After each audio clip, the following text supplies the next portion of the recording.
दोस्तों, तमिलनाडु के करूर में 27 सितंबर की रात को अभिनेता से नेता बने थलापति विजय की चुनावी रैली के दौरान जो भगदड़ मची, इस दर्दनाक हादसे में 41 लोगों की जान चली गई, जबकि 51 लोग अभी भी आईसीयू में गंभीर हालत में जिंदगी और मौत से जूझ रहे हैं। इस मामले में पुलिस ने एफआईआर दर्ज की है, जिसमें विजय और उनकी पार्टी टीवी के 3 बाकी नेताओं को हादसे के लिए जिम्मेदार ठहराया गया। लेकिन इस हादसे के बीच अब एक नई और चौंकाने वाली बात सामने आई है, जिसने राजनीतिक गलियारों में हलचल मचा दी। एक रिपोर्ट में दावा किया गया है कि केंद्रीय गृह मंत्री अमित शाह ने इस हादसे के बाद विजय से संपर्क करने की कोशिश की थी और उन्हें कॉल भी किया था, लेकिन विजय ने कॉल का जवाब नहीं दिया, बल्कि बात करने से साफ इनकार कर दिया। तो वहीं दूसरी तरफ कांग्रेस नेता राहुल गांधी से विजय ने सीधे बात की और बिना किसी हिचकिचाहट के संवाद किया। दोस्तों, ये घटनाक्रम अब कई तरह के सवाल खड़े कर रहा है। क्या विजय जानबूझकर बीजेपी और खासकर अमित शाह से दूरी बनाए रखना चाहते हैं? क्या वो किसी खास विचार के राजनीतिक सोच के चलते बीजेपी को अपना विरोधी मानते हैं? इस खबर को लेकर सोशल मीडिया पर भी लोग अपनी राय दे रहे हैं। दरअसल तमिलनाडु के करूर में 27 सितंबर की रात को जो दर्दनाक हादसा हुआ, उसने पूरे राज्य को झकझोर कर रख दिया। थलापति विजय के चुनावी रैली के दौरान मची भगदड़ में 41 लोगों की जान गई और काफी सारे लोग घायल हो गए, जिनमें से कुछ लोग आईसीयू में अभी भी भर्ती हैं।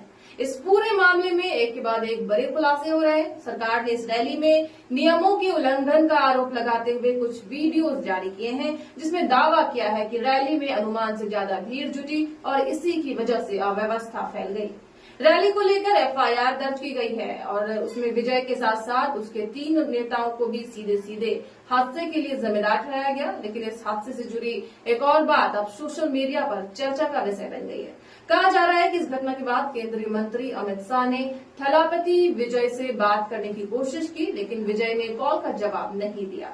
द न्यूज मीट की रिपोर्ट के अनुसार अमित शाह ने विजय से संपर्क करने की कोशिश की थी, लेकिन विजय ने कॉल उठाने से साफ इनकार कर दिया। तो वहीं दूसरी तरफ कांग्रेस नेता राहुल गांधी ने विजय से सीधे बात की और उनसे संपर्क करने में सफल रहे। अब इस बात से सवाल उठता है कि आखिर विजय ने अमित शाह की कॉल क्यों नहीं उठाई, लेकिन राहुल गांधी से बात कर ली। क्या ये राजनीतिक विचारधारा का अंतर है? क्या विजय बीजेपी को अपना वैचारिक विरोधी मानते हैं? ये सवाल अब जोर पकड़ने लगे हैं। ऐसा क्यों है कि जब देश के गृह मंत्री एक संवेदनशील मुद्दे पर बात करना चाहें, तब एक क्षेत्रीय नेता बात करने से इनकार कर दे? क्या विजय के मन में बीजेपी और खासकर केंद्र सरकार को लेकर कोई गहरी नाराजगी या अविश्वास है? थलापति विजय के राजनीतिक रुख को देखकर ऐसा लगता है कि वो बीजेपी से दूरी बनाए रखना चाहते हैं। उनकी पार्टी टीवी के कई नेता खुले तौर पर कहते रहते हैं कि वो बीजेपी की नीतियों और विचारधारा से सहमत नहीं है। सवाल ये भी है कि क्या कांग्रेस विजय को भविष्य के किसी राजनीतिक गठबंधन में शामिल करना चाहती है, या फिर विजय खुद कांग्रेस के करीब जाना चाहती है, ताकि बीजेपी के विरोध में एक मजबूत फ्रंट बनाया जा सके।